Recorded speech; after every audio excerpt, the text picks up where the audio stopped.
Hello and thank you for joining me today. Well, this is the Tuesday, February 10th edition of our video devotionals. Thank you so much for joining us today. Hope your Tuesday is going well. Man, what a warm up we're having. I'm sure this is widespread in many areas. So there's the melting going on, and of course, just the warm temperatures. Just good to have that, and having the sun out and shining upon us, and warming our vehicles, and all of that. What a beautiful, beautiful day. Well, yesterday we did not have a video up. This was an extension of Christy's birthday. I'd already planned on taking Christy out of town somewhere, and we decided on a not too far away, but certainly out of town, and was able to take her to a real nice restaurant, do some things, did some shopping today, and so kind of Monday was the day to do that, then come back on Tuesday. So it's almost 3 o'clock here, and so this is a later devotion than normal, but I want to get it up. But I know many of you say, well, you don't need to explain anything. It's good you can get away and all that. And so I agree with that, but I'm just trying to explain, let you know what we did. And we're here today, and we want to give you something here from the Bible. So we're reading through the Bible in 1 year's time.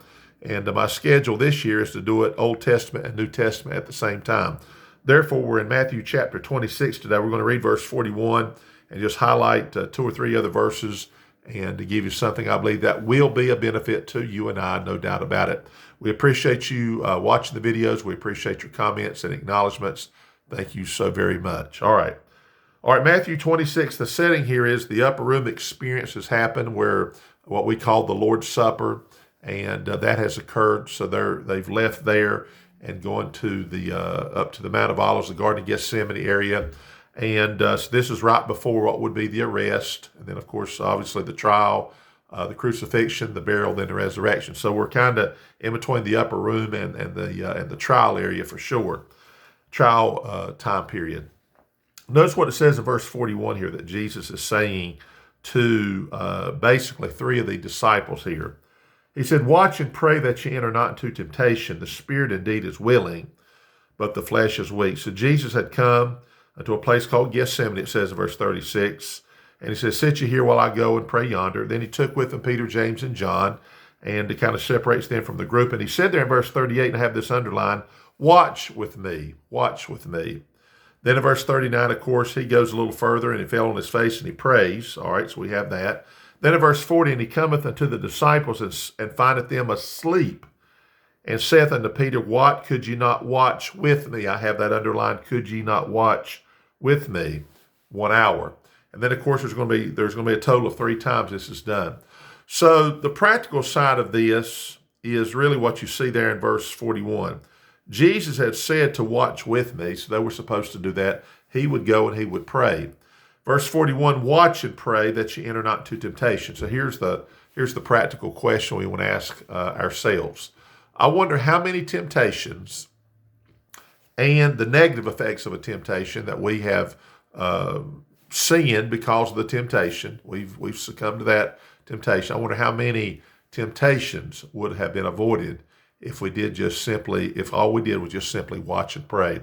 Watching and praying is a real big deal. Of course, we know that prayer is a huge deal.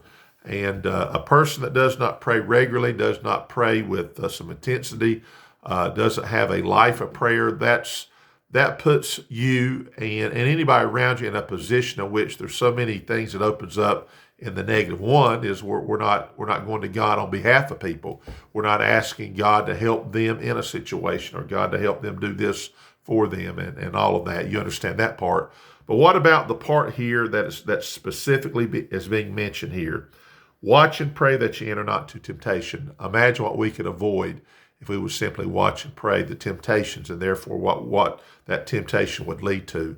So the encouragement here is to watch and pray more. Certainly on behalf of others. We understand that intercessory prayer. Certainly on behalf of our nation, again, intercessory prayer, praying and asking God to help us and to help others and all of that, and to do the will of God, just like Jesus was praying here to do the will of God, to do the will of the Father. But here's the thing. We can avoid many problems in our lives because of the temptations and the sin that would follow if we would simply watch and pray. So how about we just decide today, hey, you know what? I'm hearing this video. I'm hearing this truth. It's not so much that Keith Wall is saying it, but Jesus said this to 3 of his disciples, and he's saying it to all of us, to watch and pray that you enter not to temptation. How about let's take that and work on that And that's going to be very beneficial. Okay. All right. Thank you for watching. Have a great day, safe day, healthy day. Lord willing, we'll be back tomorrow. Thank you for watching.